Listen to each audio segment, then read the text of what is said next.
Hello students, welcome to the maths channel. आज हम discuss करेंगे परम्यूटेशंस एंड अरेंजमेंट्स। ये हमारा पिछले लेक्चर का ही कॉन्टिन्यूशन है।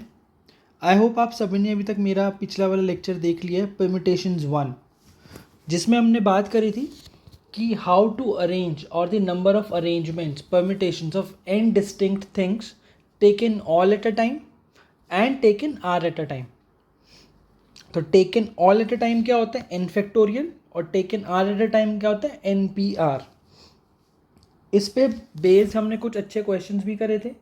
एक चीज़ और पढ़ी थी, अगर रिपीटेशन अलाउड है when each thing can be repeated any number of time, वो क्या होता है? N to the power r. अब हम आज कुछ आगे पढ़ेंगे, कुछ नया सीखेंगे। तो देखो, अभी तक स्टूडेंट्स हमने क्या बात करी है कि n distinct objects, but what if all the objects are not distinct? फिर कुछ आइडेंटिकल ऑब्जेक्ट्स हो तो चलो एक एग्जांपल लेता हूं। Let's consider the set S.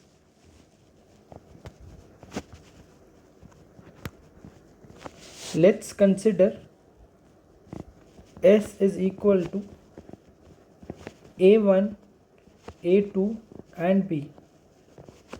ये तीन मेरे पास एलिमेंट्स हैं सेट S में। तो डिस्टिंक्ट अरेंजमेंट्स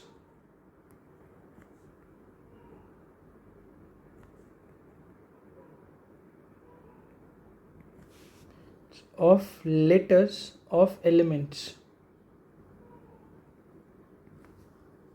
ऑफ S क्या होगी? देखो, ये समझते हैं कि क्या क्या होगी। ठीक है, सबसे पहले तो A1 A2 B, फिर A2 A1 B, राइट। और क्या होगी? A1 B A2, फिर A2 B A1, फिर B A1 A2 और B A2 A1, राइट। यही 6 डिफरेंट अरेंजमेंट्स पॉसिबल हैं जो हमने लास्ट लेक्चर में सीखा था। लेकिन अब मान लो नाउ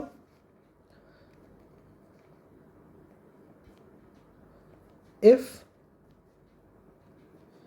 A1 एंड A2, जो मैंने A1 और A2 लिए हैं, अगर मैं उनको आइडेंटिकल बोल दूं तो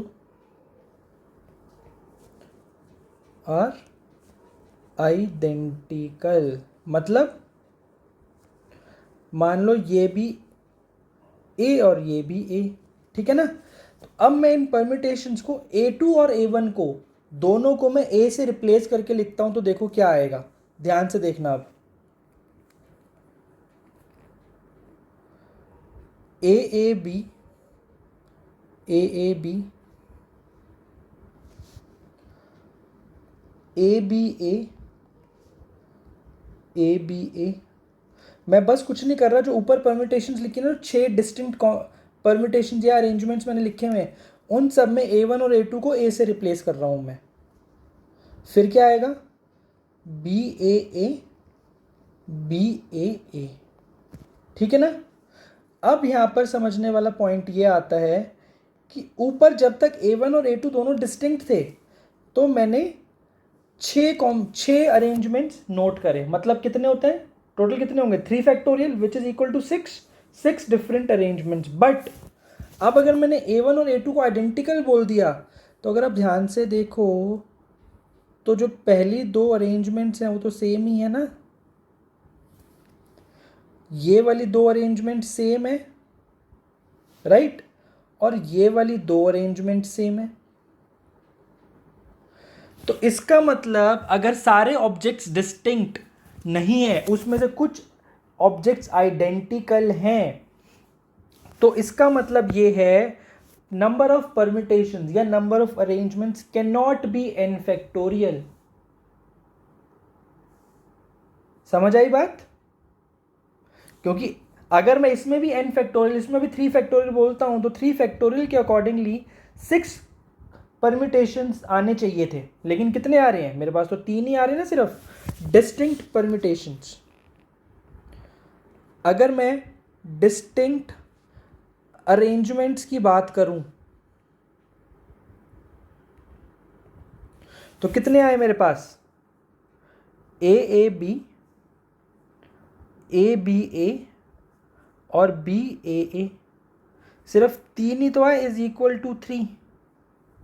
बट जो हमने थ्योरम पहले पढ़ा था वो क्या कहता था? उसके अकॉर्डिंग 3 फैक्टोरियल हो जाते, बट वो गलत हो गया। इसीलिए वो थ्योरम क्या कहता था? वो थ्योरम कहता था, बहुत इंपॉर्टेंट है line, number of distinct arrangements of n distinct objects.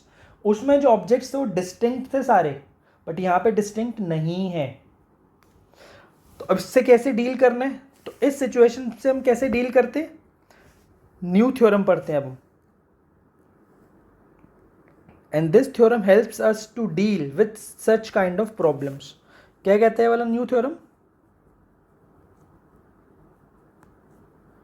Theorem 3। Theorem 3 कहता है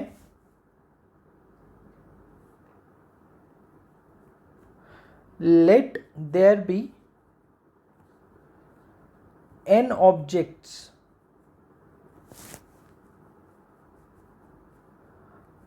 out of which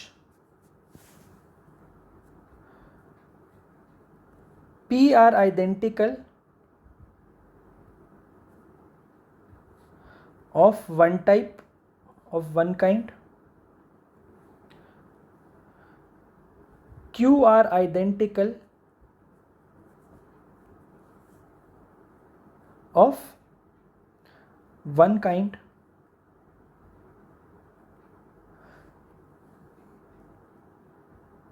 then the total number of arrangements, total number of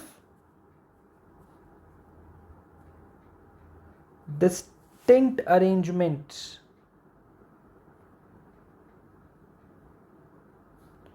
will be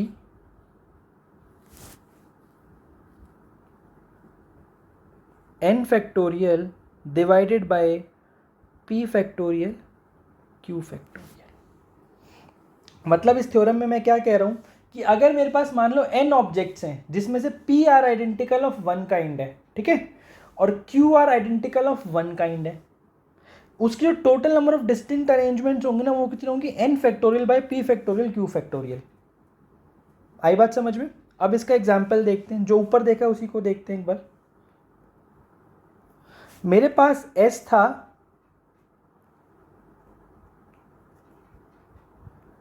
A B, ठीक है ना, तो डिस्टिंक्ट परम्यूटेशन या डिस्टिंक्ट अरेंजमेंट्स कितनी होंगी यहां पे?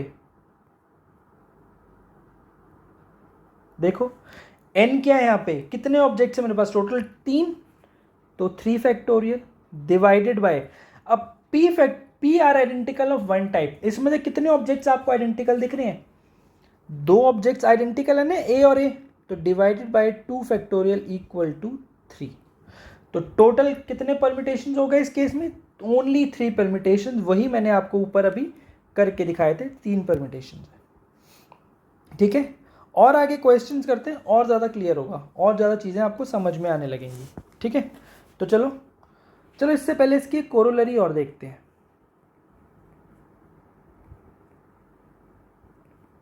क्या कोरोलरी है इसकी? कि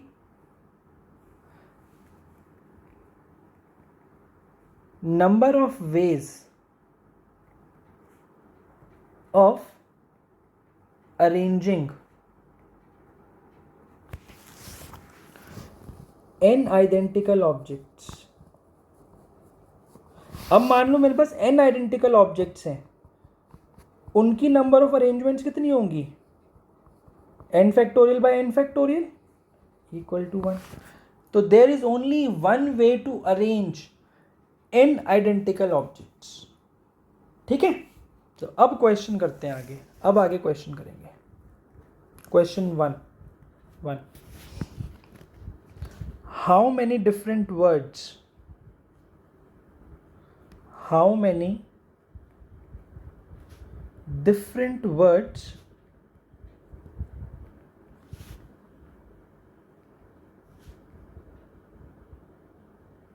can be formed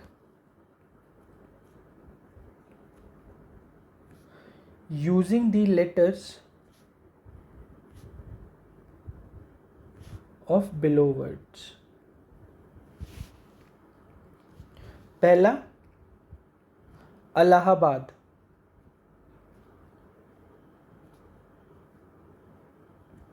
और दूसरा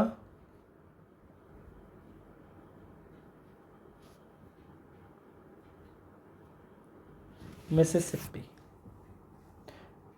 बताओ, तो पहले वीडियो को पॉज करना, इस क्वेश्चन को खुद अटेम्प्ट करना और उसके बाद आगे देन प्रोसीड नेक्स्ट।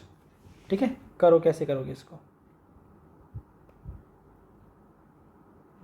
ये लो, देखो, चलो स्टार्ट करते हैं।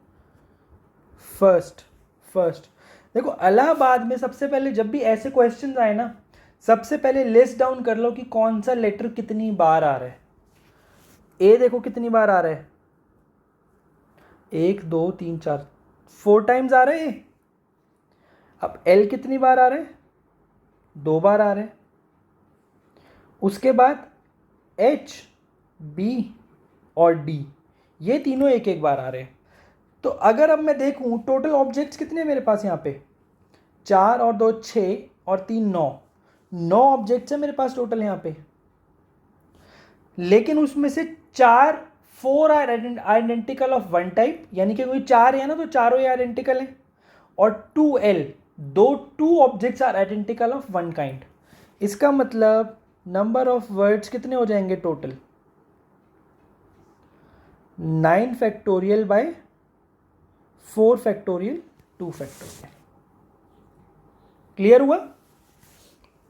चलो अब आगे देखो, मिसिसिपी, वही सेम टेक्निक। सबसे पहले लिस्ट डाउन करो कौन सा लेटर कितनी बार है। देखो यहाँ पर आई कितनी बार आ रहा है, देखो 1 2 3 4, आई आया 4 बार। आई के बाद एस कितनी बार है, एस भी है 4 बार।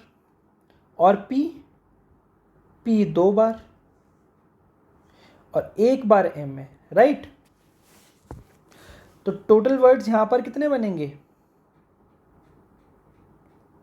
अब देखो मेरे पास यहां पर कितने टोटल ऑब्जेक्ट्स हैं, कितने ऑब्जेक्ट्स, 4 और 4 8 और 2 10 और 1 11। We have total of 11 objects. तो सबसे पहले तो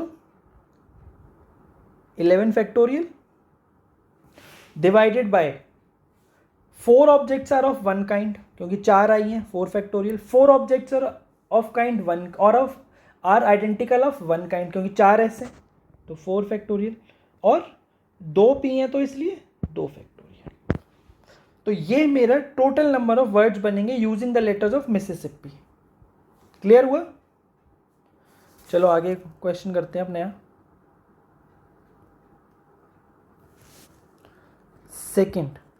सेकंड क्या कह रहे हैं,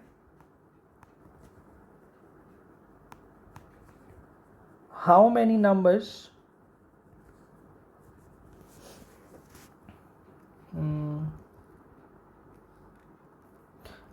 numbers can be formed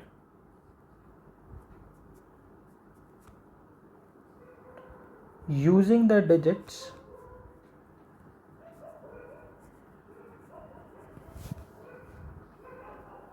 2 2 3 3 5 5 8 8 8 if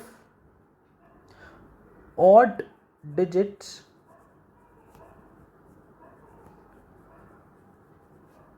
occupy even places। बताओ जी, बताओ सारे कितने नंबर्स बन सकते हैं। देखो सबसे पहले तो इस ऐसे क्वेश्चन में जहाँ पे नंबर फॉर्म करना हो, टोटल डिजिट्स देख लो कितनी है, 4 और 2 6 और 3 9, टोटल 9 डिजिट्स है मेरे पास। मार्क कर लो, 1 2 3 4 5 6 7 8 9। ठीक है, 9 डिजिट्स हो गई।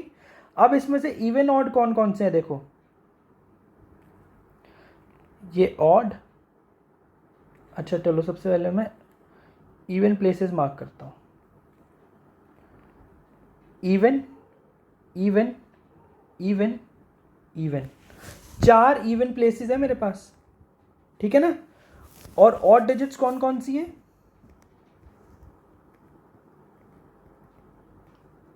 ऑड डिजिट्स हैं 4 ऑड डिजिट्स हैं, 2 ऑड डिजिट्स हैं, उसमें से 2 आइडेंटिकल और 2 आइडेंटिकल। तो ऑड डिजिट्स को इवन प्लेसेस पे कितने तरीके से अरेंज कर सकता हूं मैं?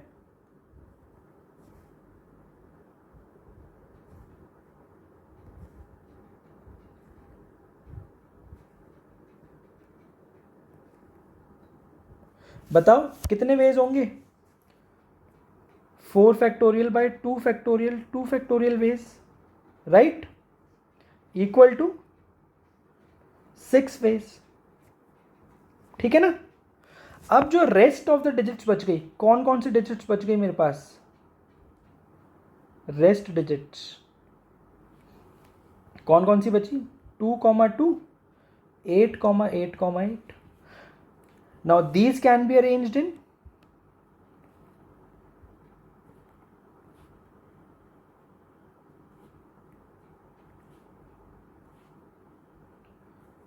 5 factorial by 2 factorial 3 factorial ways equal to 10 ways. So by FPC, fundamental principle of counting, total numbers कितने हो गए बताओ? Total numbers is equal to 10 multiply by 6 equal to 60। Clear हो गया? तो देखा एफपीसी कितना काम आ रहा है। एफपीसी हमने फर्स्ट लेक्चर में पढ़ा था, लेकिन अभी तक एफपीसी काम आ रहा है हमें, अभी तक हम एफपीसी कर रहे हैं, ठीक है। चलो अब आगे करते हैं।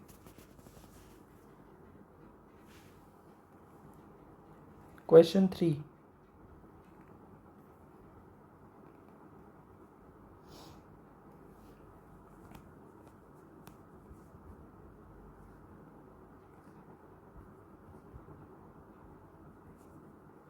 find the number of words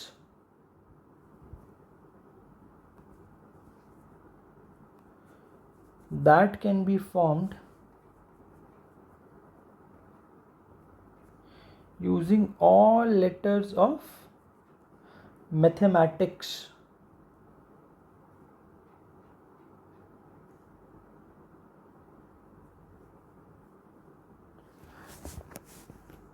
that start with consonants only. Okay अब देखो इसमें क्या पूछ रहा है वो। इस क्वेश्चन में पूछ रहा है मेरे पास मैथमेटिक्स वर्ड है, उसके लेटर्स को यूज करके मुझे वर्ड्स बनाने हैं, लेकिन वो वर्ड्स सिर्फ और सिर्फ कॉन्सोनेंट से ही स्टार्ट होने चाहिए, ठीक है। सबसे पहले वही टेक्निक, क्या टेक्निक?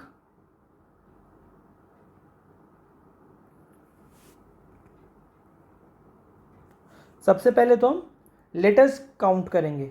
देखो 2 एम है मेरे पास, राइट, 2 ए है, 2 टी है, फिर एच, ई, आई, सी और एस, ये लेटर्स है मेरे पास।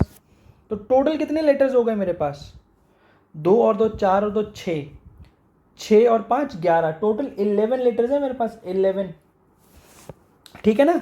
अब देखो सबसे पहले वर्ड्स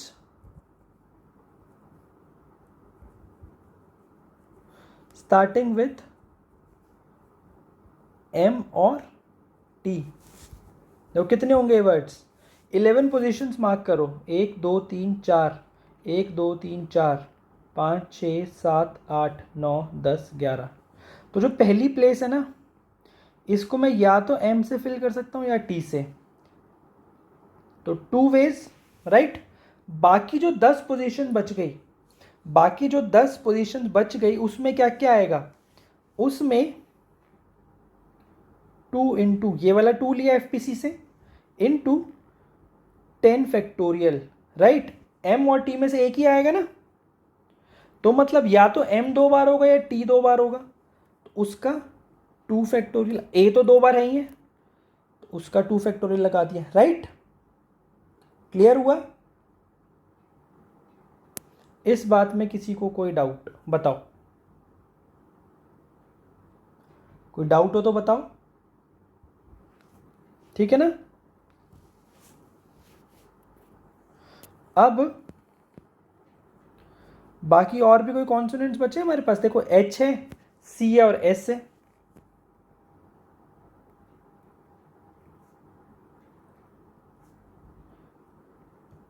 एच, सी और एस मार्क करो।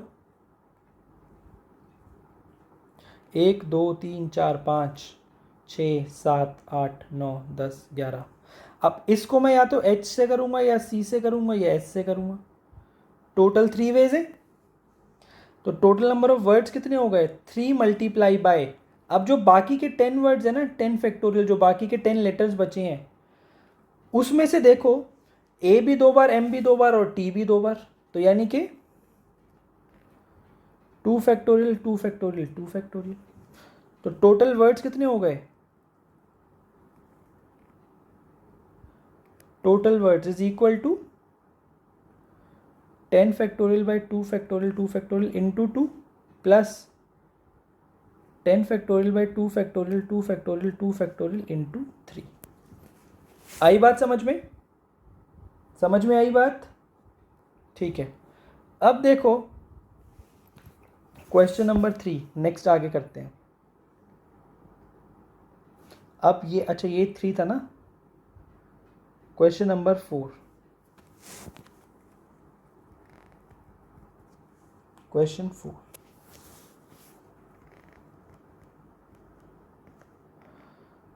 there are 6 periods in a school and total 5 subjects are available.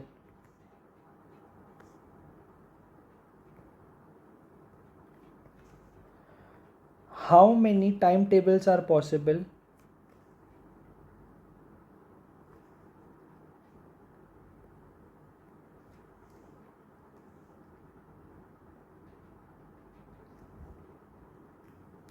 how many timetables are possible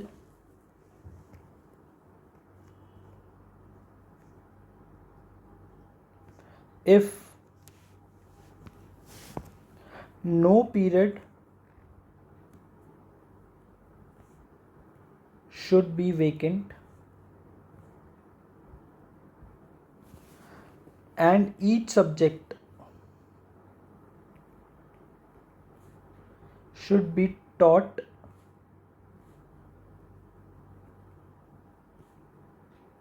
at least once।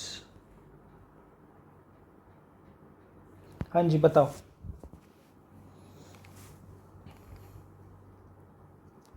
देखो मेरे पास 6 पीरियड और 5 सब्जेक्ट हैं, तो और मुझे क्या बोला गया, no period should be vacant, तो मुझे 5 सब्जेक्ट्स को 6 पीरियड्स में डिवाइड करना है, 6 पीरियड्स में एलोकेट करना है, राइट।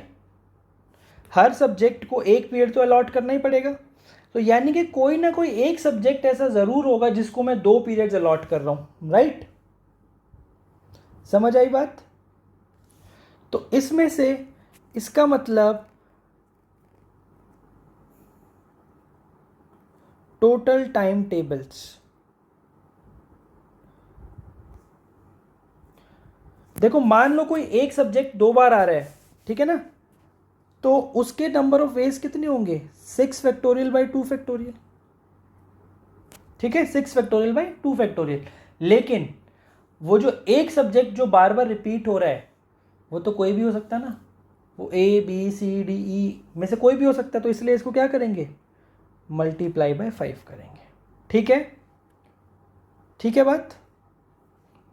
टोटल कितना हो गया, 1800 टाइम टेबल्स पॉसिबल है। अब अगर इसी में मैं क्वेश्चन को थोड़ा सा और चलो चेंज करके, थोड़ा देर में इस क्वेश्चन को थोड़ा चेंज करके पूछूंगा मैं, ठीक है ना, फिर देखते हैं कितने बच्चे सही आंसर दे पाते हैं। चलो आगे देखो, 5th,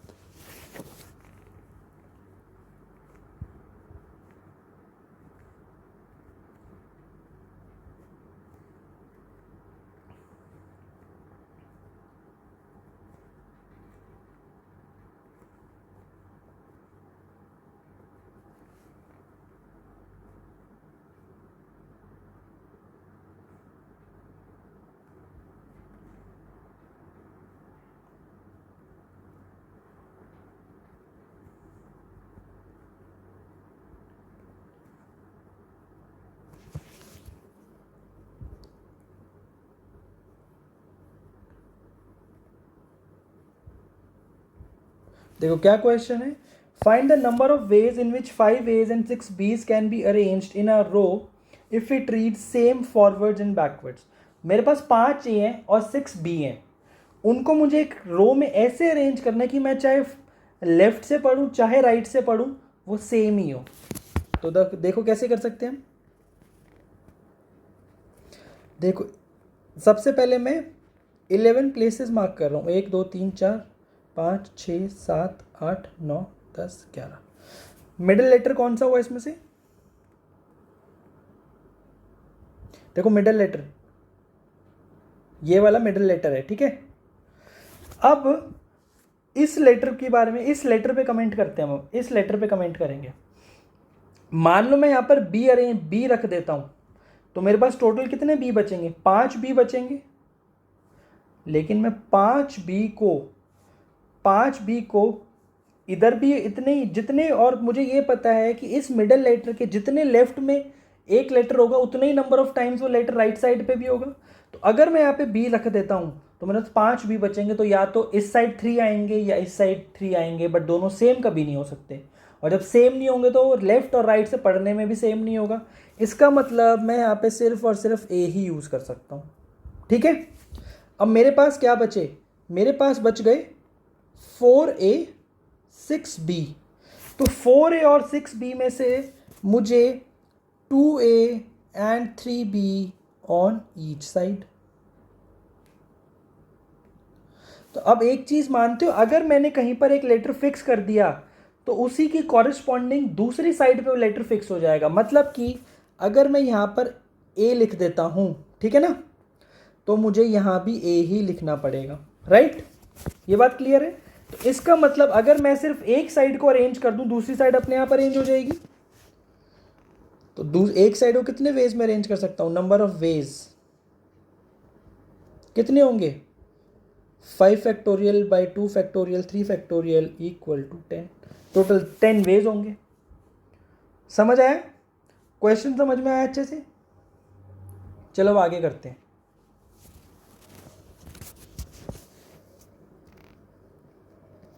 question, how many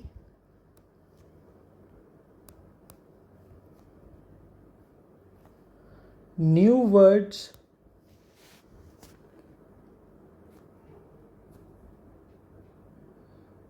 can be formed using the letters of the word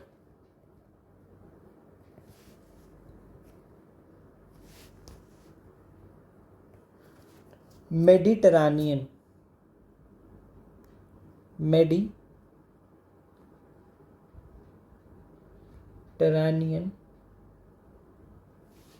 if vowels and consonants occupy same relative position।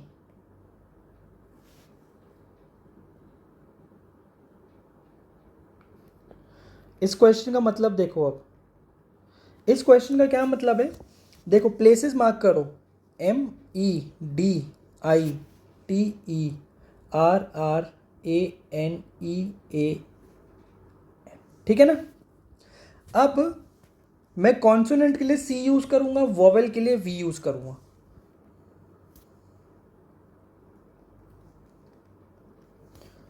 MEDI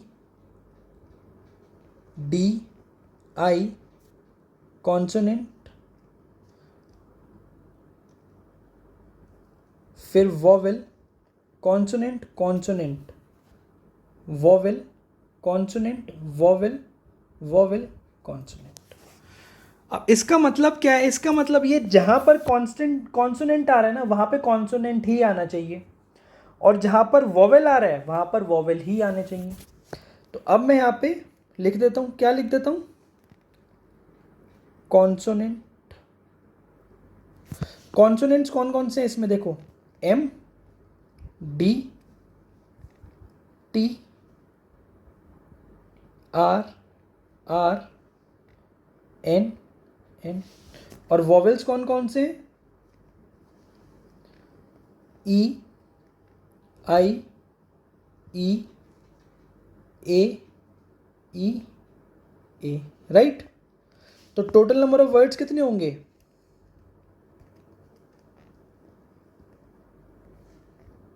total words,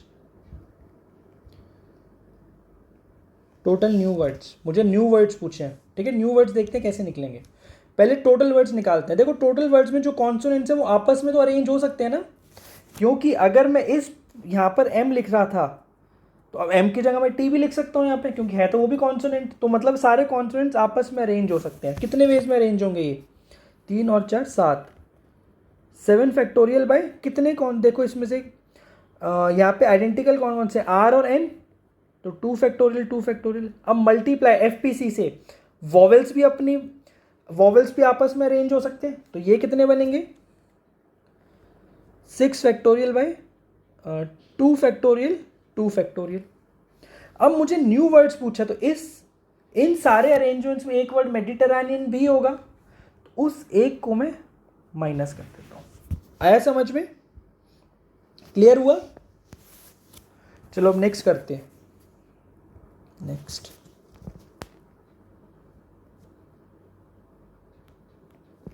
how many 4 digit numbers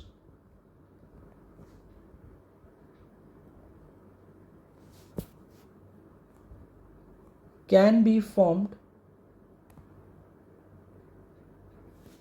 using the digits 1 2 3 4 5 in which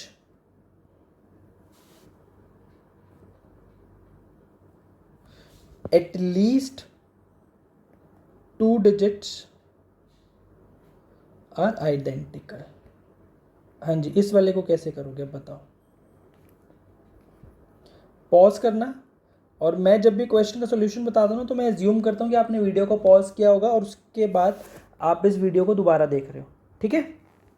देखो जी कैसे करेंगे इसको बच्चों। देखो, in which at least 2 digits are identical, तो अब या तो केसेस बना के करें कि 2 digit identical, 3 digit identical, all digits identical, या फिर क्या करें, टोटल नंबर्स कितने फॉर्म कर सकता हूं मैं इससे?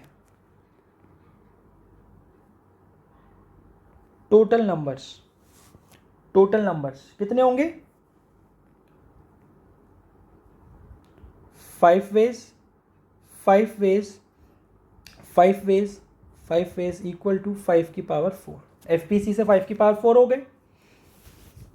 अब ऐसे क्वेश्चन में हमेशा ना एक टेक्निक यूज करते हैं, टोटल माइनस रॉन्ग केसेस।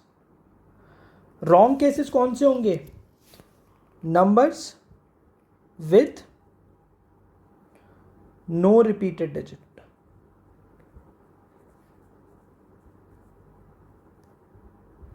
कितने होंगे? 5p4, पिछली क्लास में पढ़ा था 5 डिजिट्स हैं, 4 प्लेसेस पे अरेंज करने, 5p4, राइट। तो टोटल रिक्वायर्ड नंबर्स कितने हो गए? टोटल रिक्वायर्ड नंबर्स कितने आएंगे?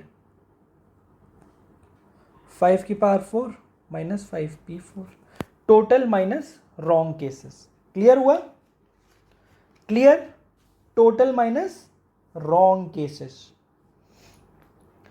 चलो और देखते हैं।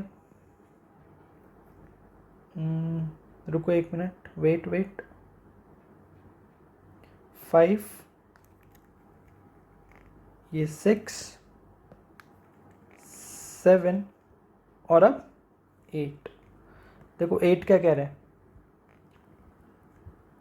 6 identical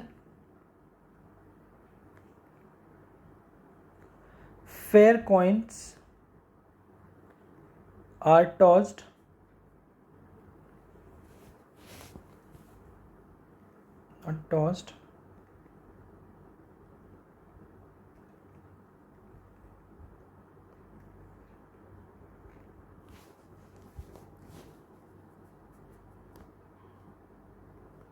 are arranged in a row।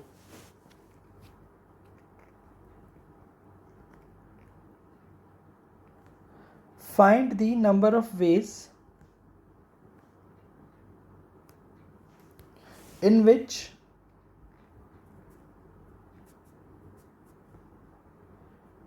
exactly 3 heads appear.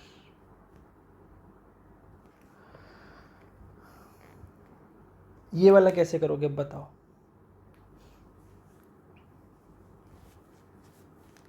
बताओ। देखो, मुझे एग्जैक्टली 3 हेड्स चाहिए। इसका मतलब 3 हेड्स और 3 टेल्स होंगे, यानी कि head head head tail tail tell.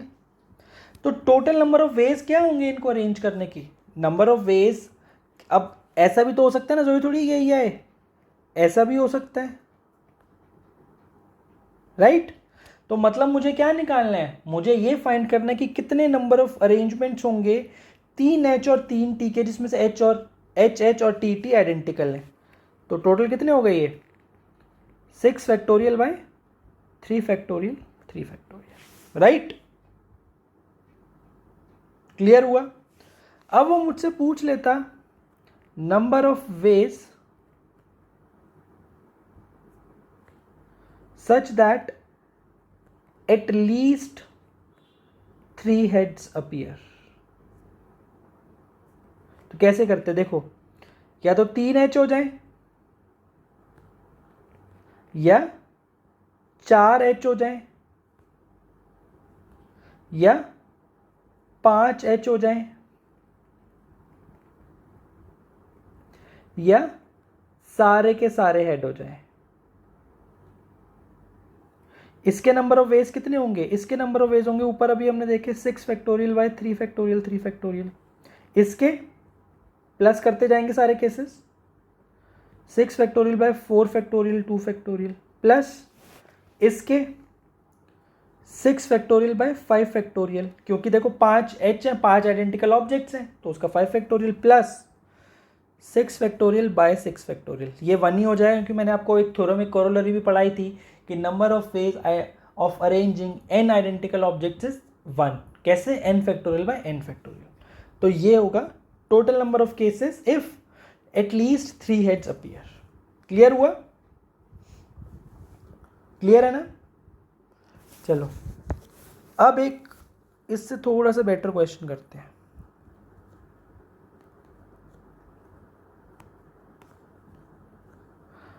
A drunk man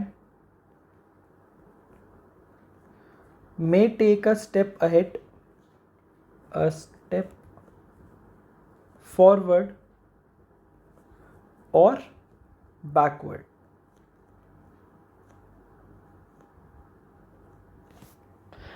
क्या कह रहे हैं? एक ड्रंक मैन है, वो फॉरवर्ड भी ले सकता है अपना स्टेप और बैकवर्ड भी ले सकता है।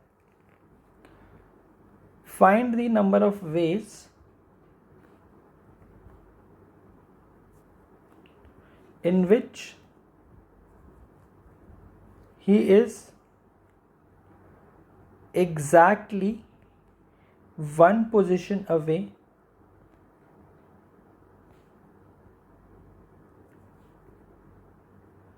from his initial position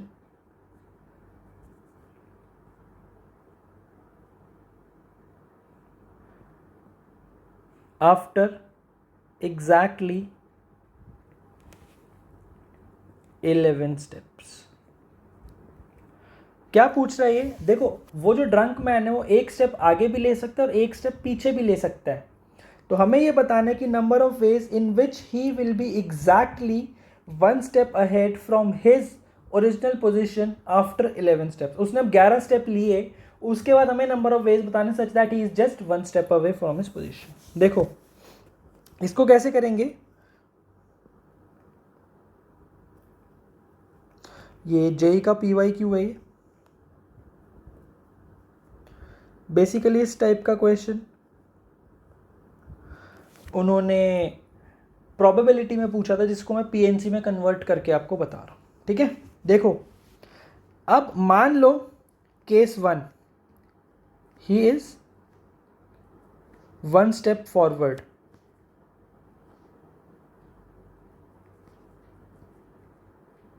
after 11 steps, मान लो एक स्टेप आगे है वो, ठीक है। तो इसका मतलब ये एक ही केस में पॉसिबल है जब उसने 6 स्टेप तो फॉरवर्ड लियो और 5 स्टेप बैकवर्ड्स लियो, तभी हो सकता है ना। इसके अलावा और कोई केस पॉसिबल ही नहीं है, ठीक है। तो लेकिन अब जरूरी थोड़ी है कि सारे फॉरवर्ड एक साथ ले, हो सकता है पहले फॉरवर्ड फिर backward, forward backward, forward backward, forward forward backward, ऐसे भी ले सकते हैं। यानी इसके टोटल नंबर ऑफ अरेंज भी तो करना पड़ेगा इनको। तो अरेंज कितने होंगे टोटल केसेस, टोटल कितने होंगे 11 फैक्टोरियल बाय 6 फैक्टोरियल 5 फैक्टोरियल, ठीक है ना, क्योंकि 6 स्टेप आइडेंटिकल है और 5 स्टेप आइडेंटिकल है, इसलिए। क्लियर हुआ। अब केस 2, लेकिन अब जरूर थोड़ी हमेशा आगे योग हो सकता है एक स्टेप पीछे, 1 स्टेप बैकवर्ड्स आफ्टर 11 स्टेप्स, हो सकता है 11 स्टेप के बाद एक स्टेप पीछे हो, ठीक है ना। तो यहां पे टोटल कितना हो जाएगा, यहां पे टोटल हो जाएगा, अच्छा रुको, चलो मैं आपको एक केस भी बना के दिखाता हूं। अब ये भी केस सिमिलरली एक ही तरह से पॉसिबल है जब उसने 6 स्टेप तो बैकवर्ड लियो और 5 स्टेप फॉरवर्ड लियो। तो यहां पे केसेस कितने बन जाएंगे, यहां पर भी 11 फैक्टोरियल बाय 6 फैक्टोरियल 5 फैक्टोरियल। अब मुझे क्या करना है, ऊपर वाले दोनों केसेस को ऐड करना है। तो टोटल केसेस कितने हो गए, total ways 2 into 11 factorial by 6 factorial 5 factorial. हुआ क्लियर, क्लियर हो गया ना क्वेश्चन। चलो अब आगे करते हैं।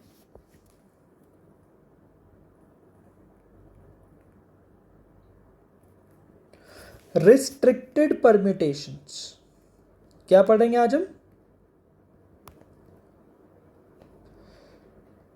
अभी तक तो हमने जितने भी परम्यूटेशन पढ़े ना उनमें कोई रिस्ट्रिक्शंस नहीं थी, कोई भी रिस्ट्रिक्शंस नहीं थी। सिर्फ एक क्वेश्चन हमने जरूर कर जो कि मैथमेटिक्स कॉन्सोनेंट से स्टार्ट हो, बाकी उसके अलावा कोई रिस्ट्रिक्शंस नहीं थी। हमने सारे के सारे ऑब्जेक्ट्स अरेंज करे। अब देखो ये कैसे केसेस होंगे, ये क्या क्या होंगे। First question number 9,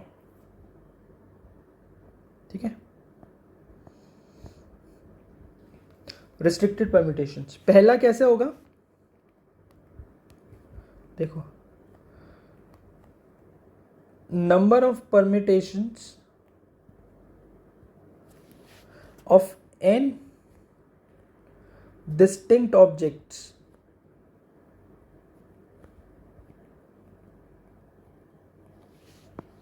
taken r at a time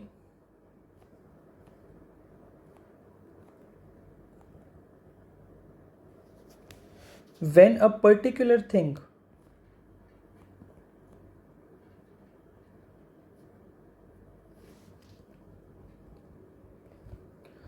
is always included.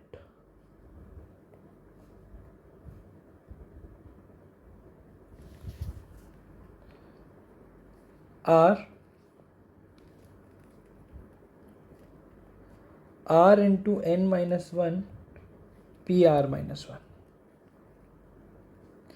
देखो इस केस का मतलब क्या है, इस केस का मतलब ये है कि मान लो आपके पास कोई भी n ऑब्जेक्ट्स हैं, ठीक है।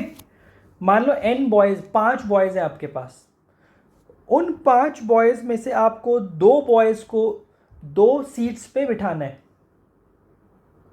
ठीक है। तो इसके नंबर ऑफ वेज हमने पढ़े थे कितने होंगे 5p2, राइट, 5p2 वेज होंगे। लेकिन इसमें मैं क्या बोल रहा हूं, बॉय 1 को हमेशा आपको बिठाना है, बॉय 1 को हमेशा सेलेक्ट करना है, ठीक है। Particular thing is always included, एक कोई पर्टिकुलर चीज है जो हमेशा इंक्लूडेड है, तो उसके नंबर ऑफ वेज होते हैं r into n minus 1 p r minus 1।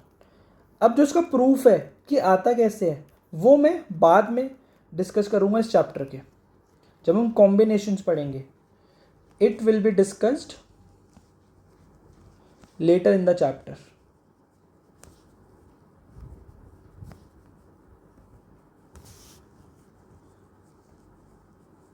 ठीक है, ये प्रूफ मैं अभी नहीं दे रहा हूँ, ये हम आगे जब कॉम्बिनेशंस पढ़ेंगे ना या सिलेक्शंस पढ़ेंगे वाइल स्टडिंग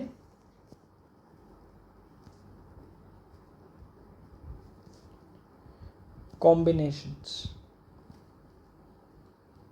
अभी हम परम्यूटेशंस पढ़ रहे हैं, जब हम कॉम्बिनेशंस पढ़ेंगे ना तब हम एक आर्टिकल कवर करेंगे जिसमें हम कॉम्बिनेशंस प्लस परम्यूटेशंस करेंगे, दोनों का मिक्सचर. कॉम्बिनेशन परम्यूटेशन साथ साथ में कैसे होते हैं, तब हम ये इस केस का प्रूफ भी डिस्कस करेंगे, तब आपको खुद भी समझ भी आएगा ये वाला. ठीक है, अब second point number 2,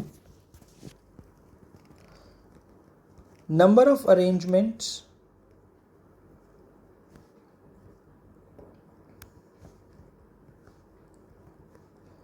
of n distinct things, objects taken r at a time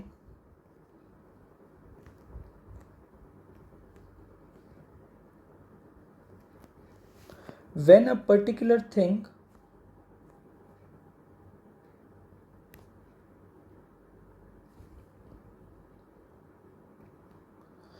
is never taken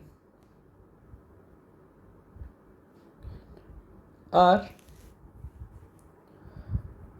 n-1 PR. अब देखो ये वाला तो सिंपल है, इसका प्रूफ तो सिंपल है. देखो थोड़ा सा कॉमन सेंस से समझो, थोड़ा दिमाग लगाओ. उसने बोला मेरे पास n डिस्टिंक्ट ऑब्जेक्ट्स हैं, ठीक है, n डिस्टिंक्ट ऑब्जेक्ट्स हैं, उनमें से मुझे r चीज़ों को एक प्लेस पे बिठाना है, एक प्लेस पे अरेंज करना है, लेकिन taken r eight a time. एक कोई चीज़ है जिसको मुझे कभी सेलेक्ट नहीं करना, तो आप क्या बोलोगे, जो बाकी बचे हुए n माइनस थिंग्स हैं, जो बाकी बचे हुए n-1 ऑब्जेक्ट्स हैं, उसमें से r को अरेंज कर लो, इसलिए n-1 PR. क्लियर हुआ? ये वाला केस तो बहुत सिंपल था. अब 3,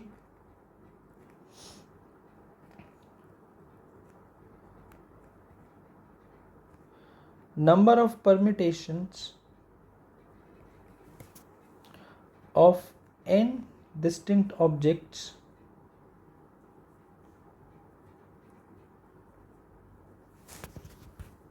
taken all at a time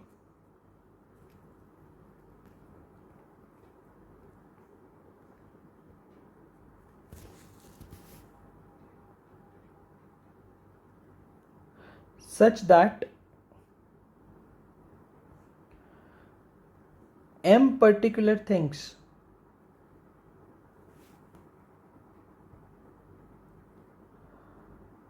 always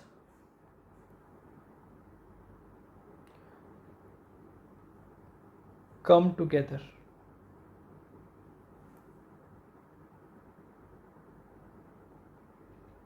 इसमें तो हम क्या करते हैं, m particular things always come together है ना, m particular things always come together. इसमें मैं क्या करूंगा, इसकी तो मेरी सिंपल सी मेथडोलॉजी है, क्या है,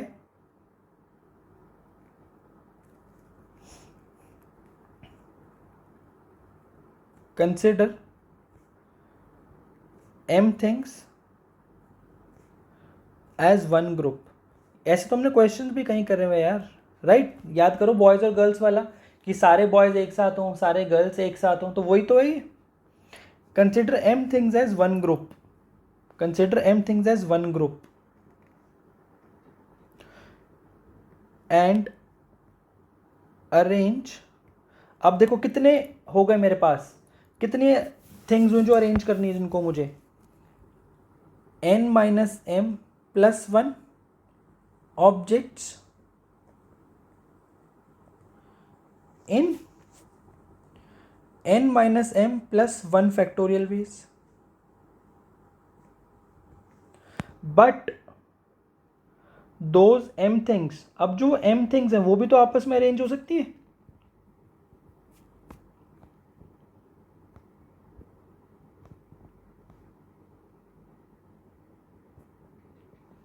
among themselves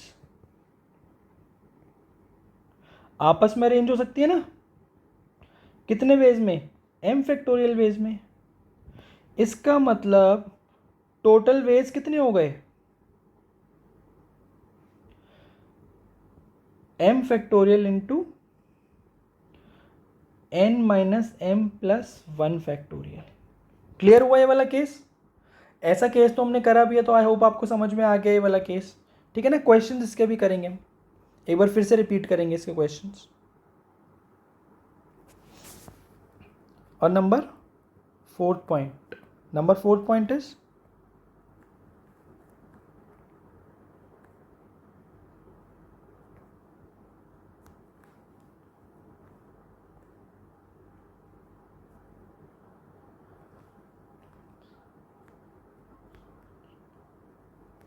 number of permutations of n objects such that m particular things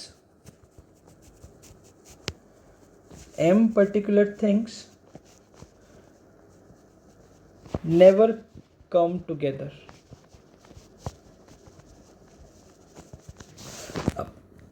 इसमें मैं कोई फॉर्मूला नहीं दे रहा, इसमें मैं आपको टेक्निक दे रहा हूं। क्या टेक्निक है? Total cases minus wrong cases. भाई टोटल वेज निकाल लो अरेंजमेंट के, और उसमें से रॉन्ग केसेस को माइनस कर दो। रॉन्ग केसेस कौन से होंगे यहां पे? Wrong cases when m things occur together. जब वो सारी की सारी साथ में आ जाए m थिंग्स, तो वो आपके रॉन्ग केसेस होंगे, तो उनको माइनस कर दो। क्लियर हुआ? क्वेश्चन करते हैं, ज्यादा क्लियर होगा।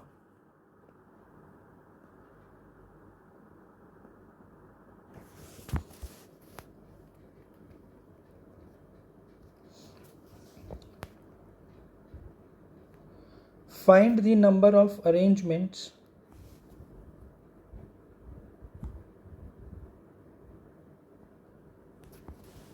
of letters of word banana such that two ends, जो n है ना, should not appear together।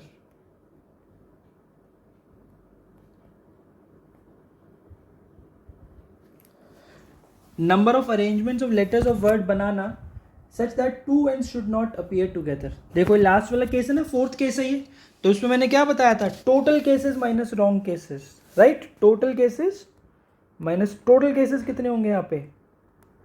यहाँ पे टोटल केसेस कितने होंगे? टोटल केसेस होंगे, कितने लेटर्स हैं? देखो 1 2 3 4 5 6, टोटल 6 लेटर्स हैं, तो 6 फैक्टोरियल। लेकिन उसमें से 2 n है और 3 a है, तो कितने हो जाएंगे? 2 फैक्टोरियल 3 फैक्टोरियल। अब मैं बात करता हूँ रॉन्ग केसेस। रॉन्ग केसेस कौन से होंगे? जहाँ पे दोनों n साथ में आ गए। अब मेरे पास कितने ऑब्जेक्ट्स हुए? अब मेरे पास सिर्फ ऑब्जेक्ट्स हैं 5 फैक्टोरियल बाय 3 फैक्टोरियल। क्यों? कितने ग्रुप हुए? देखो B A A, right? B A ए और एन एन एन एन, ये तो अच्छा सॉरी ये एन हो गए,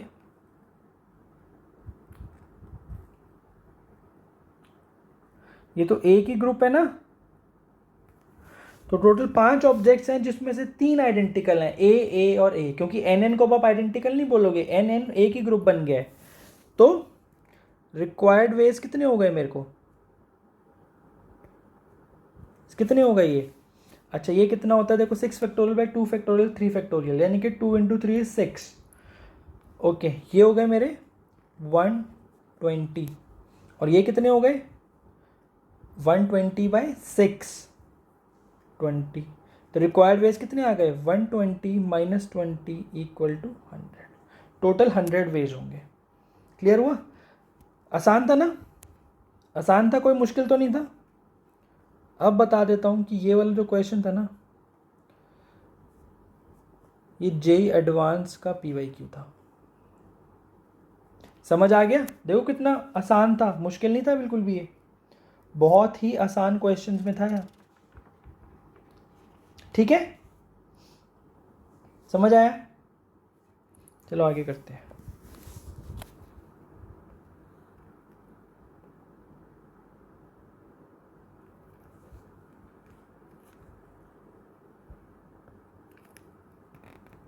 इलेवेंथ, फिर से एक बार ये वाला क्वेश्चन रिपीट कर रहा हूँ, पिछले लेक्चर में भी करवा चुका हूँ, फिर से बता रहा हूँ। 5 boys and 5 girls. Find the number of ways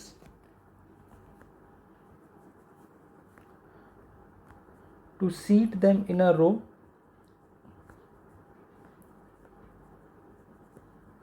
such that A,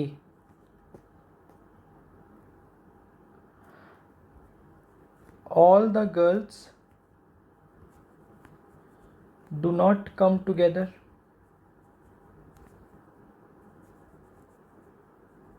B, 2 particular boys are always together. बताओ, देखो इसको कैसे करेंगे ना, 5 बॉयज और 5 गर्ल्स हैं, all the girls do not come together, फिर से total cases minus wrong cases. Total cases कितने होंगे, टोटल कितने ऑब्जेक्ट्स हैं आपके पास, 10 फैक्टोरियल, और इसमें से रॉन्ग केसेस कौन से होंगे, जब सारी गर्ल्स साथ में आ जाए। सारी गर्ल्स जब साथ में आ जाएंगी उसके नंबर ऑफ केसेस कितने होंगे, तो टोटल 6 ऑब्जेक्ट्स हैं आपके पास, 6 factorial, right.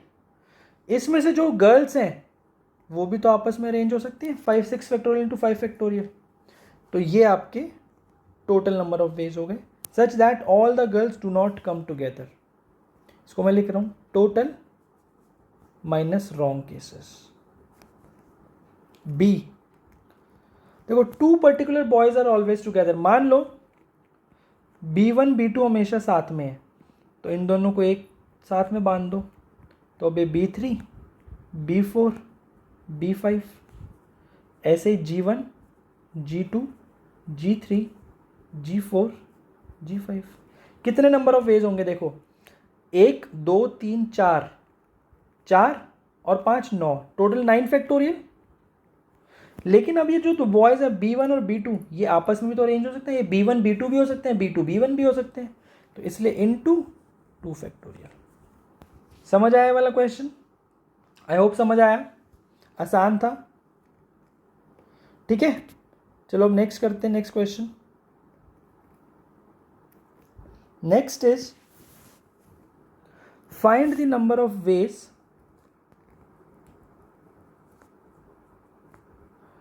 find the number of ways in which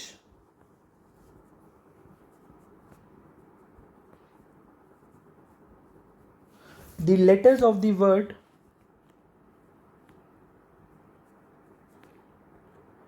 arrange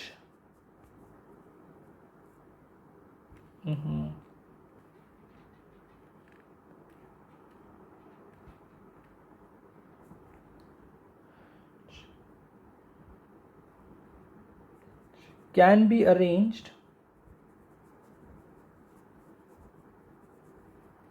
so that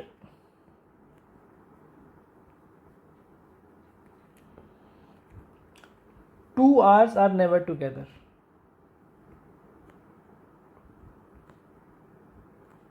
आसान है वाला तो।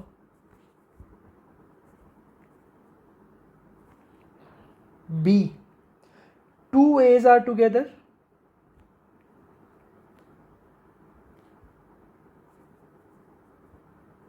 but 2 R's are not together.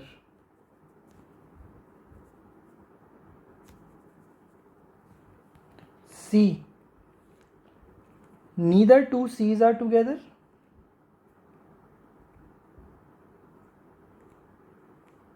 और sorry, neither two A's are together,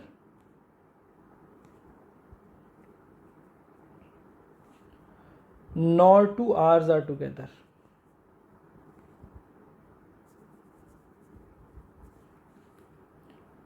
D. D क्या होगा? There is exactly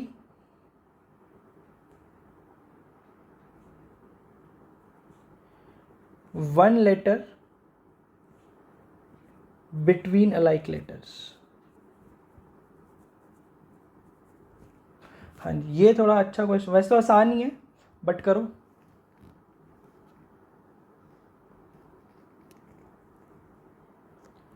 देखो A part, two R's are never together, वही same काम जो हम हमेशा भी करते आए हैं।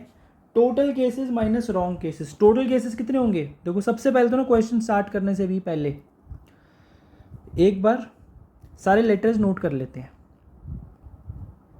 2 ए हैं, 2 आर हैं, एन, जी और ई, ठीक है। तो टोटल केसेस कितने होंगे? टोटल अरेंजमेंट्स, ये मैं यहां लिख रहा हूं, कितने होंगे टोटल अरेंजमेंट्स? टोटल अरेंजमेंट्स होंगे 4 और 3 7, 7 फैक्टोरियल बाय 2 फैक्टोरियल 2 फैक्टोरियल, क्योंकि 7 ऑब्जेक्ट्स हैं जिसमें से 2 आइडेंटिकल है और 2 आइडेंटिकल है। अब क्वेश्चन स्टार्ट करते हैं। ये इतनी इंफॉर्मेशन हमारे पास है। A, 2 R's are never together, 2 R जो है ना वो टुगेदर नहीं होने चाहिए। कितने होंगे ऐसे? इसके लिए मैं क्या करता हूं, wrong cases, ways in which R's are together, कितने होंगे ऐसे केसेस जो इसमें आर टुगेदर है? तो आर को एक ग्रुप मान लो, दोनों आर को, तो 3 और 2 5 और 1 6, यानी कि 6 फैक्टोरियल, जिसमें से 2 अलाइक हैं, राइट। तो रिक्वायर्ड वेज कितने आ गए? रिक्वायर्ड वेज आ गए 7 factorial by 2 factorial 2 factorial minus 6 factorial by 2 factorial. Clear हुआ? क्लियर हो गया ना? अब बी पार्ट देखते हैं इसका। बी पार्ट क्या है? The 2 A's are together but not 2 R's. Okay, देखो इस वाले को ध्यान से समझना। देखो 2 एज टुगेदर है ना, तो उनको तो मैंने एक ग्रुप मान लिया। अब आर, आर, एन, जी और ई। अब बताओ इसमें टोटल केसेस कितने होंगे इनको अरेंजमेंट के? टोटल केसेस, टोटल अरेंजमेंट्स कितने हैं? 2 और 3 5 और 1 6, 6 फैक्टोरियल, तो 6 ऑब्जेक्ट है और 2 अलाइक हैं, दोनों आर। अब मैं ए को तो, क्योंकि ए और ए को तो एक ही ग्रुप माना है ना, तो उनको तो परम्यूट नहीं करूंगा, उनको तो मैं एक ही ऑब्जेक्ट मानूंगा। अब साथ में, अब ए और ए दोनों आइडेंटिकल हैं, तो इनका जो नंबर ऑफ वे है अरेंजमेंट का वो 1 होगा। ऐसे यहां भी 1 कर लो, ठीक है ना। ये यहाँ पे 1 करो, सॉरी यहां मत लिखो, ठीक है।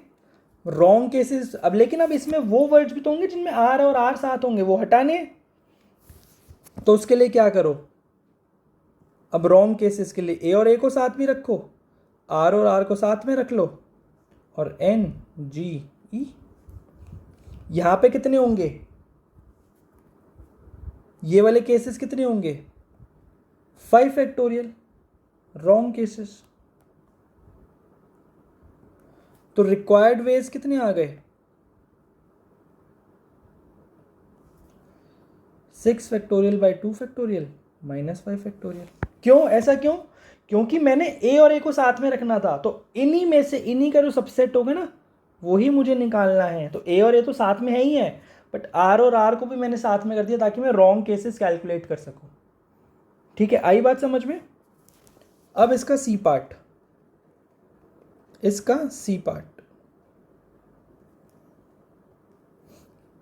इसको भी मैं रॉन्ग केसेस से करूंगा, इसको भी मैं रॉन्ग केसेस से करूंगा। रॉन्ग केसेस कौन से होंगे इसमें?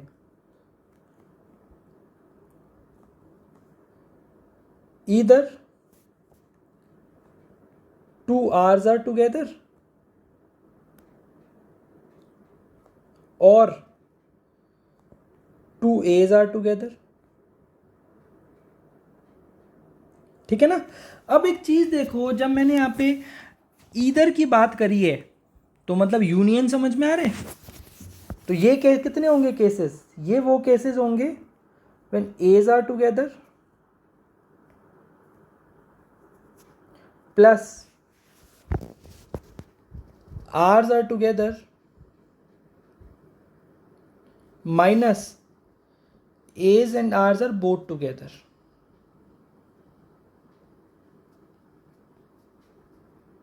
ठीक है ना। तो एज आर टुगेदर के नंबर ऑफ केसेस कितने होंगे, ऊपर अभी तो कैलकुलेट करें हमने 6 factorial by 2 factorial plus 6 factorial by 2 factorial, R's are together minus, अब जब ए और आर दोनों साथ में हो गए, ये भी अभी हमने कैलकुलेट करें कितने 5 फैक्टोरियल, राइट। तो रिक्वायर्ड वेज कितने होंगे, total minus wrong, total cases minus wrong cases, total cases तो ऊपर निकाले ही थे हमने भी, माइनस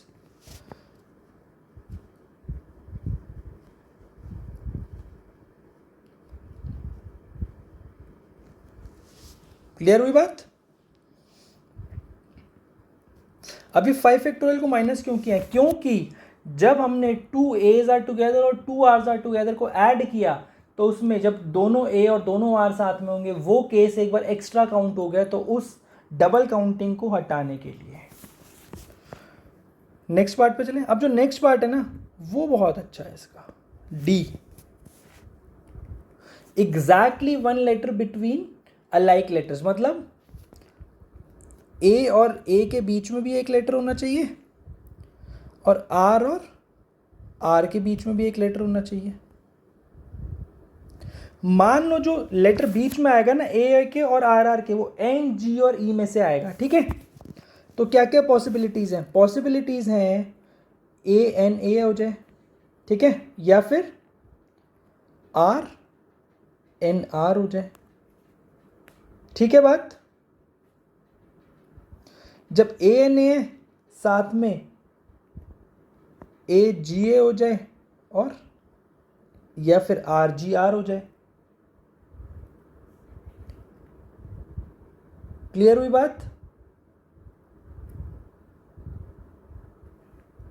अच्छा यहाँ पे ये केस मेरा गलत हो जाएगा, ये ऐसे आएगा कि मान लो मैं ए के बीच में तो जी डाल देता हूँ और आर के बीच में एन डाल देता हूँ।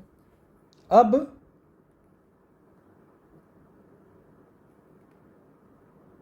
मैं क्या कर रहा हूँ, अब मैं ए के बीच में एन डाल रहा हूँ और आर के बीच में जी डाल रहा हूँ। ठीक है बात सही है ना। अब मैं क्या करूँगा, अब मैं अच्छा जी एन जी ई, मान लो यहाँ पर ई आ गया बीच में, जी ई जी एन, एन और ई। अब यहाँ पर फिर से मैंने और मैं यहाँ पर एन ले आया। अब देखो ये वाले टोटल नंबर ऑफ केसेस कितने बनेंगे,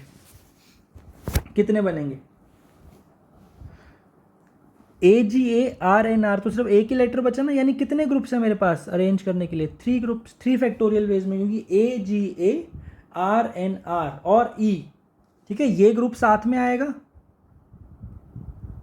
ये वाला ग्रुप भी साथ में आएगा, तो ए जी ए आर एन आर और ई 3 फैक्टोरियल। लेकिन जो एन और ए आपस में भी तो परम्यूट कर सकते हैं, मतलब ए एन ए भी हो सकता है और आर जी आर भी हो सकता है, तो इंटू 2 फैक्टोरियल। सिमिलरली ये भी 3 फैक्टोरियल इंटू 2 फैक्टोरियल, सिमिलरली ये भी 3 फैक्टोरियल इंटू 2 फैक्टोरियल। कितने हो गए ये 12 12 12, राइट। लेकिन एक केस बचा है अभी भी इसमें, कौन सा केस, मान लो ऐसे भी तो हो सकता है ना कि ए आर और एन जी और ई, राइट, या ऐसे भी हो सकता है R A R A R A. देखो ना, ए और ए के बीच में आर है, आर और आर के बीच में ए है, there is exactly one letter between two alike letters. तो ये वाले कितने होंगे, कितने होंगे ये वाले 4 फैक्टोरियल, क्योंकि ये तो एक ही ग्रुप है ना, और ये भी 4 फैक्टोरियल। तो टोटल कितने हो गए, टोटल हो गए 12 इंटू 3 प्लस 24 इंटू 2 24, और ये भी 24 इक्वल टू 84। तो 84 ऐसे वर्ड्स बनेंगे। दिस में there is exactly one letter between the alike letters. ठीक है, समझ में आया। अब एक आर्टिकल और पढ़ते हैं, बहुत इंटरेस्टिंग आर्टिकल, बहुत ही इंटरेस्टिंग आर्टिकल। क्या आर्टिकल है वो, क्या कहता है वो,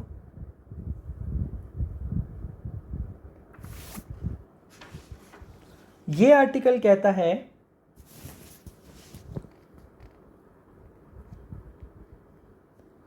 permutations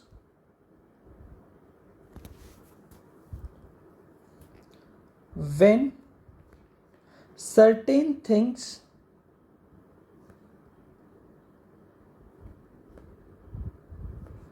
are in specific order or particular order।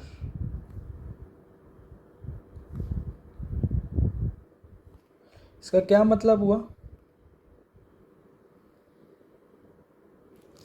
इसका मतलब ये हुआ कि मान लो आपके पास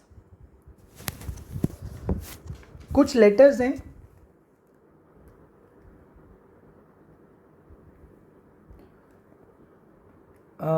चलो ए बी सी से बताता हूँ, ए बी और सी, ठीक है।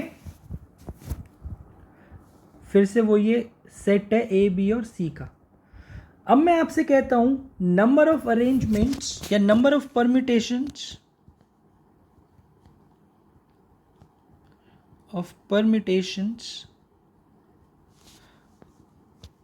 of elements of S if B always comes before C। अब देखो यहां पर क्या हो रहा है, यहां पर क्या हो रहा है, मैंने ऊपर क्या बोला था, ये पिछले लेक्चर में हमने क्या पढ़ा है, number of permutation of distinct elements of S A B and C कितने होते हैं, 3 फैक्टोरियल होंगे, 6 होंगे। लेकिन यहाँ पे मैं एक कंडीशन, एक रिस्ट्रिक्शन भी डाल रहा हूँ कि बी जो है ना वो सी से पहले आना चाहिए, यानी कि जो बी है और सी का ऑर्डर है वो फिक्स हो गया,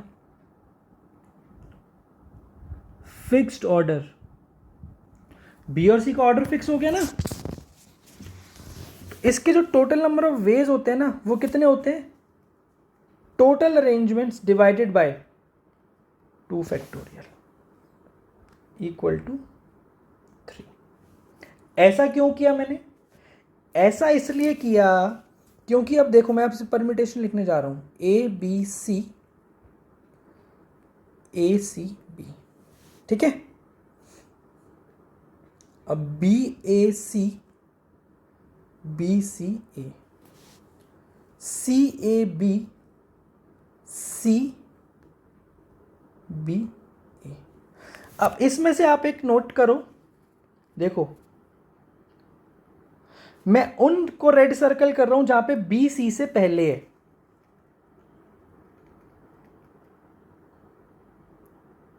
बी सी से पहले, बी सी से पहले, बी सी से पहले, ठीक है।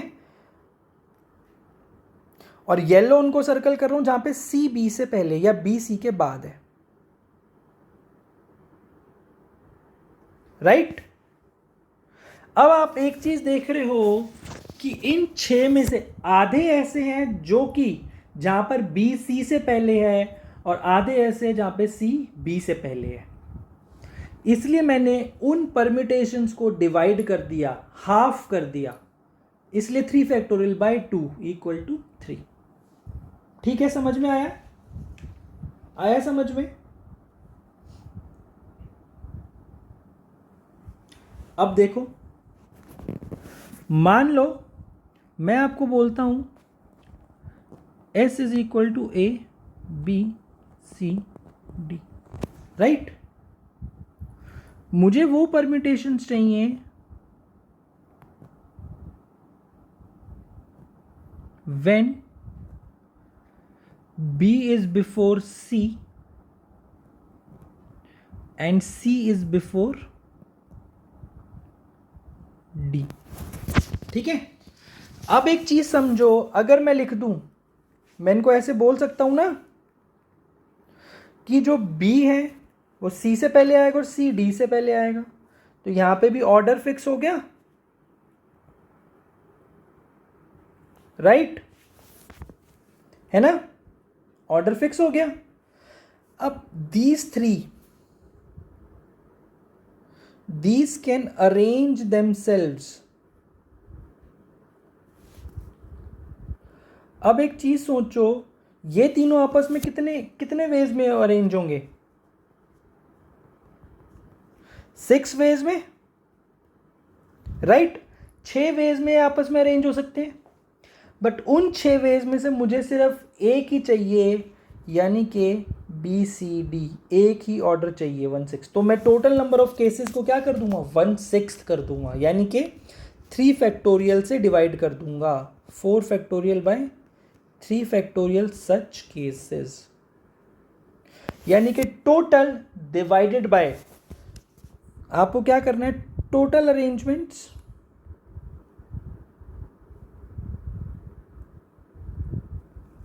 Divided by fixed element arrangements.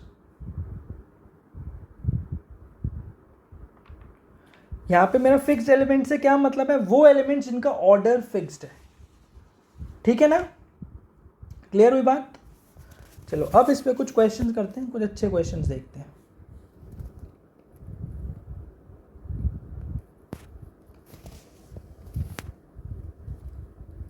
Find the number of words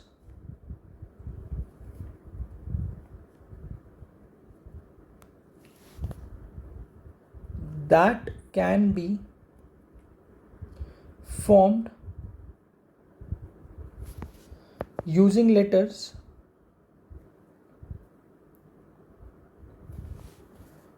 of intermediate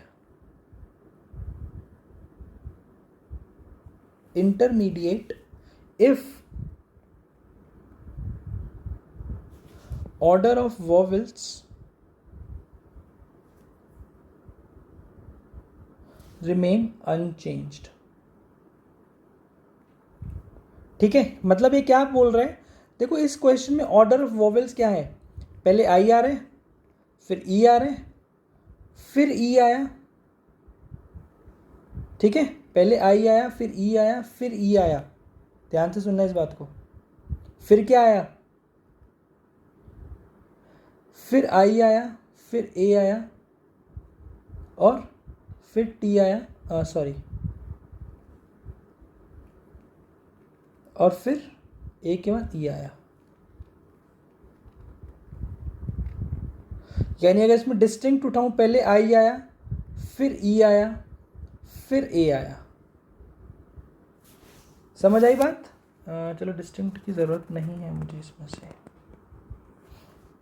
समझ में आ गई ना? इनका जो ऑर्डर है वो चेंज नहीं होना चाहिए, वो चेंज नहीं होना चाहिए, ठीक है। तो कितने होंगे यहाँ पे टोटल लेटर्स? कितने हैं? 1 2 3 4 5 6 7 8 9 10 11 12, टोटल 12 वेज है। रिक्वायर्ड वेज कितने होंगे? देखो 12 फैक्टोरियल बाय 2 फैक्टोरियल, क्योंकि 2 टी है ना, तो टोटल कितने हो गए? 12 फैक्टोरियल बाय 2 फैक्टोरियल। लेकिन अब जो ये 6 हैं उन्होंने भी तो आपस में अरेंजमेंट की होगी, इन्होंने भी आपस में अरेंजमेंट की होगी। कितनी अरेंजमेंट्स पॉसिबल होंगी इनकी arrangements, number of arrangements possible होंगी 6 फैक्टोरियल बाय 3 फैक्टोरियल 2 फैक्टोरियल। तो आंसर कितना होगा?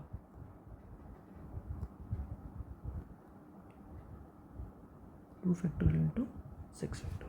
ये मेरा फाइनल आंसर होगा। समझ में आया? क्लियर हुई बात? चलो अब आगे देखते हैं 14th next question. Next question क्या कहता है? नेक्स्ट क्वेश्चन कहता है देर आर 11 प्रोफेसर्स।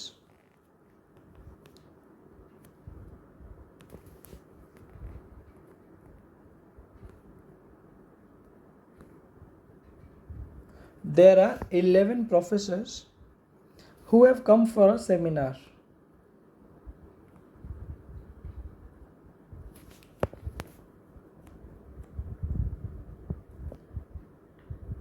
ठीक है, सेमिनार के लिए आए 11 प्रोफेसर्स हैं।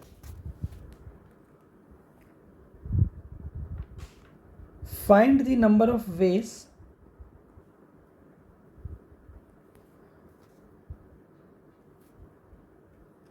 फाइंड दी, इसको ऐसे लिखो, find the number of speech delivering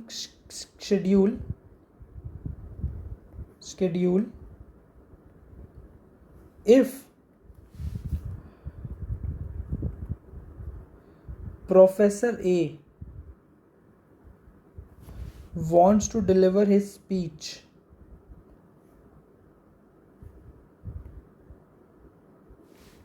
before Professor B। हाँ जी बताओ। देखो यहाँ पे जो ए और बी का ऑर्डर फिक्स हो गया, फिक्स्ड, तो कितने होंगे यहाँ पर, कितने बनेंगे? यहाँ पर बनेंगे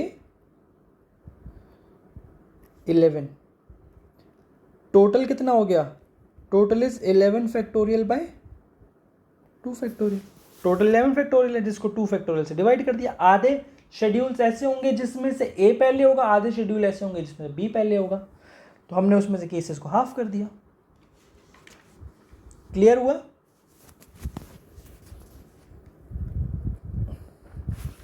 चलो ठीक है, अब आगे देखते हैं क्वेश्चन नंबर 15। क्वेश्चन 15 क्या कहते हैं?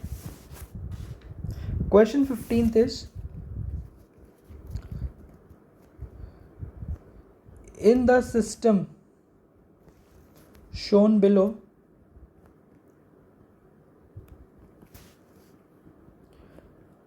in how many ways, अभी पूरा क्वेश्चन बताता हूँ मतलब, the balls can be shot if no ball can be shot before the ball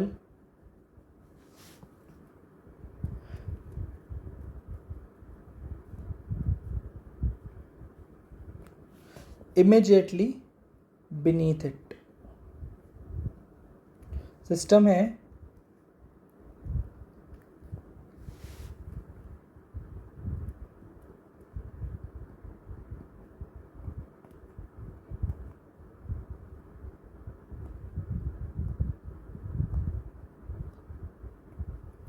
बताओ। देखो ये क्या कह रहा है, ये बोल रहा है कि इन बॉल्स को शूट करना है, हमें इन बॉल्स को शूट करना है, लेकिन ऐसे शूट करना है कि जो ऊपर वाली बॉल है ना, अपने से नीचे वाली बॉल से पहले शूट नहीं होनी चाहिए। मतलब अगर मैं इसकी नंबरिंग कर दूं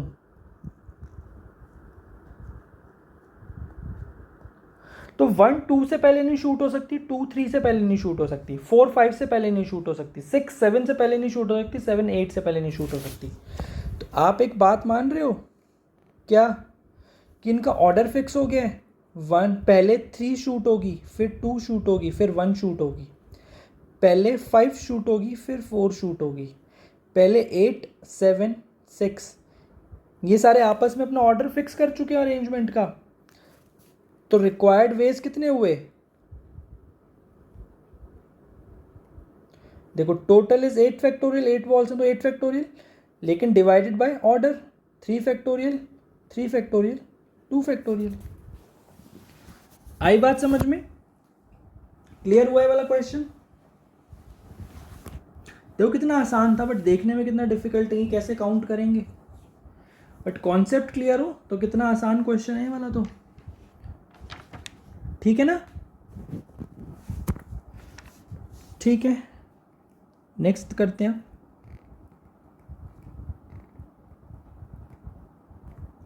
there are 5 subjects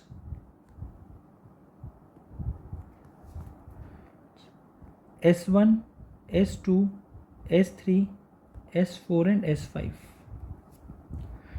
to be taught in a school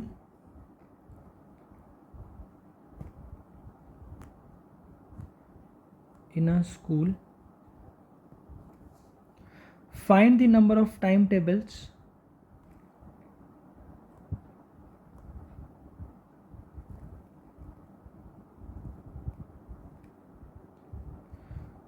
if S3 is to be taught before S2 and S2B is taught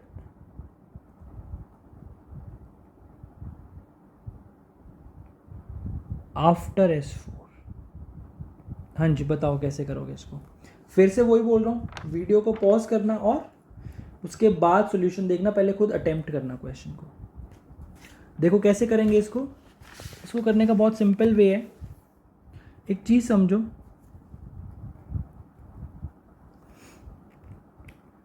S3 जो है वो S2 से पहले पढ़ाई जाएगी, ठीक है। इन दोनों का ऑर्डर फिक्स्ड है। S2 जो है वो आफ्टर S4 पढ़ाया जाएगा। तो अब वो जो S4 है ना, वो यहां भी आ सकता है और वो यहां भी आ सकता है, राइट। समझ आई ना बात, ये बात सही है।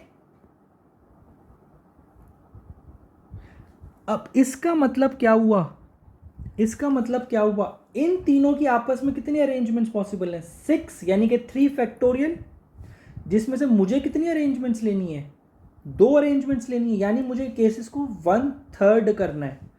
तो